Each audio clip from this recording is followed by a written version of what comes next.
Freddy. Straight into the action, guys. 3,000 feet and dropping. Enjoy. 6 hours later on the flight, we're just coming over India. For some reason, the flight had lost almost 3,000 feet. It dropped, and I was just on the El Qazi at the same time. I was sweating profusely. I thought, well, this is the end of me. My wife was sitting down. This isn't just the end of the story. That was just the beginning of it. I was really thought that was the end. I've been in turbulence before, but I'm quite sure you're going to love the rest of it, because that's just the beginning of my flight of hell. And then the next thing, what happens is, the air stewardess comes along. Yeah, would you like to have a upgrade, sir? I know you had a bit of a shock there with the flight losing so much altitude through the turbulence there. Oh, of course, me and my wife, you know, being a couple of commoners like we are, yes, of course, we'd love to go and have an upgrade to business class. So that's what we did. Anyway, the next thing is, we goes upstairs. Oh, yeah, you really think it's better to go to... I've been upgraded a few times.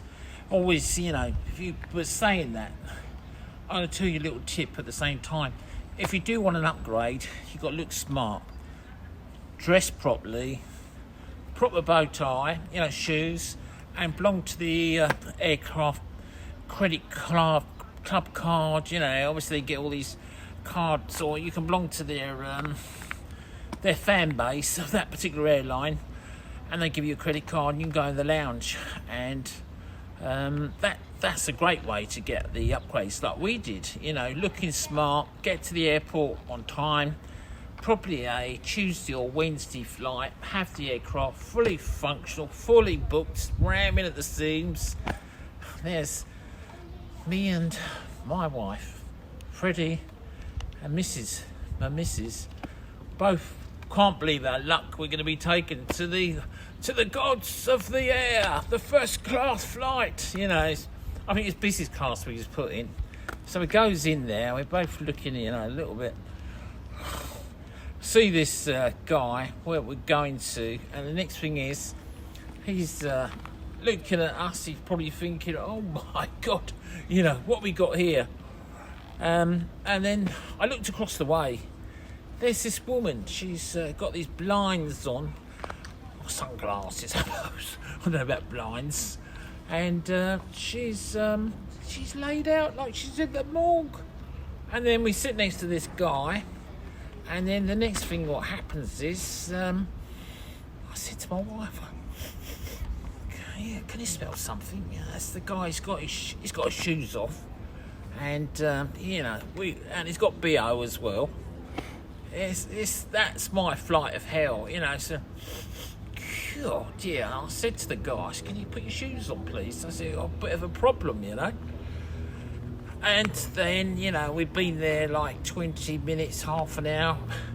By the way, my wife loved it because, you know, old lady coming along with all the drinks, and you get the most anyway, the flights we go on, because it's long haul back to Thailand. And so I said to my wife, "Come on." She sat there and put up with the stink. But I went back downstairs, goes back downstairs, and then the next thing is, I sit next to this guy, he starts talking to me. He said, "Can you get me a drink, please?" I said, "What's the problem?" I said, "Okay then." And telling me he was a doctor for the king of some country, and he had these little badges. The air stewardess all running around him, and they wouldn't serve no more drinks. And then I realised that it, you know, sort of, it was like a dragon when he was talking. It was. I thought, my God, you know, not another one. And then I think 3 hours before we were going to land, you know, sort of running, going down the corridor, you know, sort of, well, just about, I think. But what he was doing, he was going around the aircraft, stopping at each port where the air stewardesses are, where they bring out the food and they serve all the people on the plane. And he was stopping at all these spots on the plane to get more drink. And, Wife came down from upstairs. She's smiling. I suppose she would do with all that smell, that nasty smell she had. And you know, that was, and the guy couldn't even get up from the chair.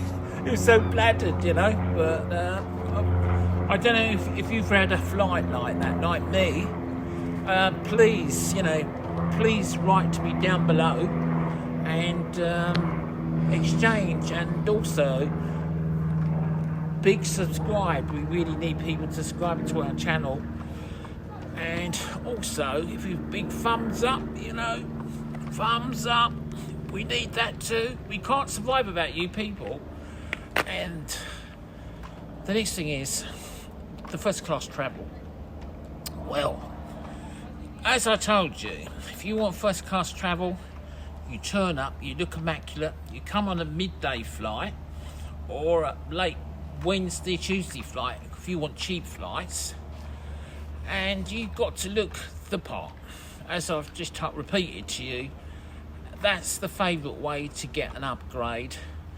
Or just say to the lady at the check-in desk, if you've got a lady at the check-in desk, because most of it these days is all, it's all done via the self-check-in, as you know. And, you know, just say, you know, any chance of a, you know, cheap upgrade, or can you give me an upgrade? You know, and but you need to get there early before other people fly, and also it needs to be a flight which is absolutely rammed.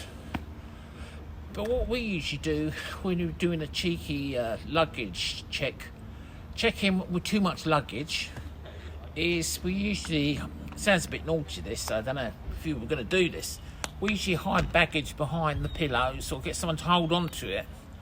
And then what we do is we put our luggage in, they weigh the luggage, and the hand luggage, I believe they weigh that. I think some of the times I've been on long hauls, they do check that as well now, and put stickers on it.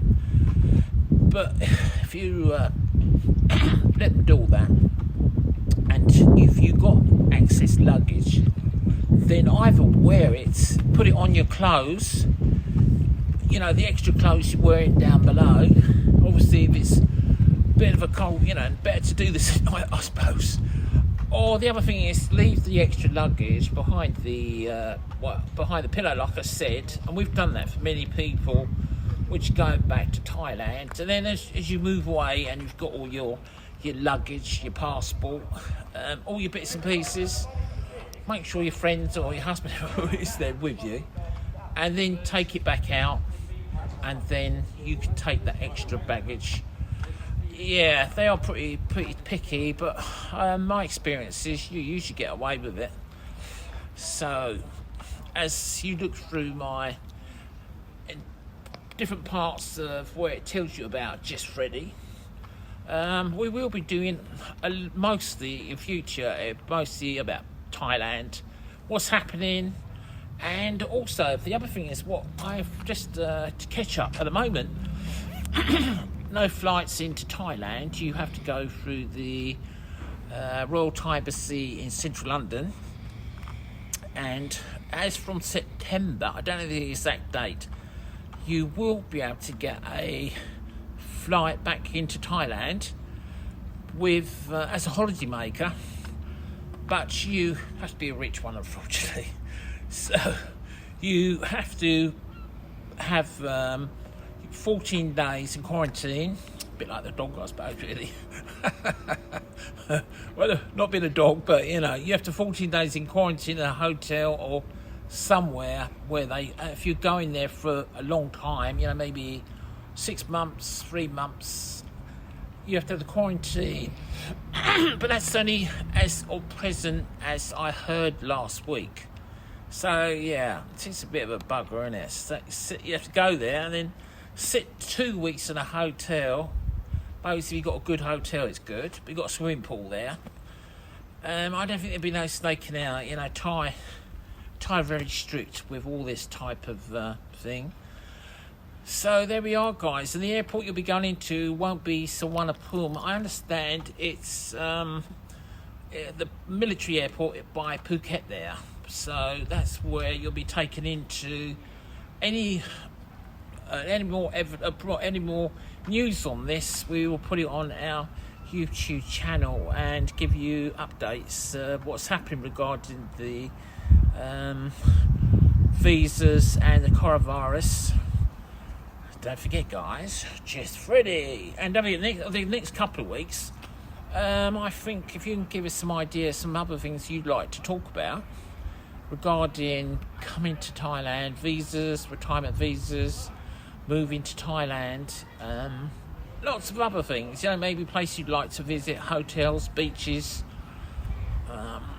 What's it like? Do you need to take cash, credit card? How much is it on a flight to get